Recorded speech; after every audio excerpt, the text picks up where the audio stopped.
हाय सांग मैंने आपण मानक मोर मिनी ब्लॉग को स्वागत।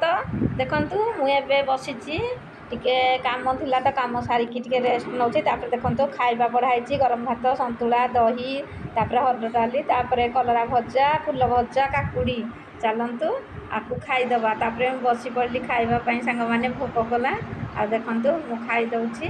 देखंतु मते बहुत भोक करतला मु खाउची आ बढ़िया टेस्ट भी खाइबा हैतिला कारण मो साना भाउज बढ़िया से रुसई करंती। तापर मु खाइला परे सांग माने देखंतु मुई माने भोक मते तो करूतला सेति पई मु टप टप टप टप की खाई दउची। देखंतु डाली गरम भात को हरड डाली बहुत टेस्टी आ ता संग काकुड़ी आ ता संग दही देखंतु मु खाई माने खाइबी। तापर देखंतु हाथ मु धोई देली तापर मु तो खाइबी खाई साला परे देखंतु बेड को आसी रेस्ट नउची। सांग माने मोर शॉर्ट वीडियो केमति लागला प्लीज